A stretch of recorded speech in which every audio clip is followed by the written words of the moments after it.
এরপর কেউ বলবে না মুশফিক কেন সুইপ শট খেলছে, কেউ আর তখন হয়তো বিরক্ত হবে না তার উপরে। সেদিন অনেকে কান্না ভেজা গলায় বলবে আমাদের একটা অযথা সুইপ শট খেলা ম্যাচ উইনার ছিল, যিনি অসংখ্য ম্যাচ জয়ের নায়ক হিসেবে ছিলেন। এরপর থেকে তামিমকে কেউ খেপাবে না ডট বাবা বলে, সেদিন চিৎকার করে আর কেউ বলতে পারবে না তামিম একটু চালিয়ে খেলো। তখন হয়তো অনেকে আবার বলবে আমাদের একটা ডট বাবা খ্যাত দেশসেরা ব্যাটার ছিল। সেদিন খুঁজবে আজকের বিজ্ঞাপন বাবাকে, যাকে নিয়ে শত তর্ক বিতর্ক করতে অনেকের মন চাইবে, কিন্তু তিনিই থাকবেন না আর আমাদের মাঝে 22 গজে।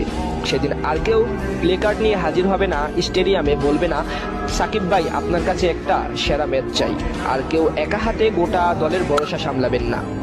2023 বিশ্বকাপের পর আর কেউ আমাদেরকে পেইন দিবে না, সময়ের সাথে সাথে পেইন কিলার সেদিন নিজেই হারিয়ে যাবেন শত চেষ্টা করেও। আর সেদিনের পর থেকে আমরা বলতে পারবো না অনেক হয়েছে, এবার বুড়ো রিয়াদ চলে যান, কারণ বলার আগেই সেদিন আমাদের ছেড়ে এই লাল সবুজ জার্সিটা ছেড়ে চিরতরে চলে যাবেন অবসরে।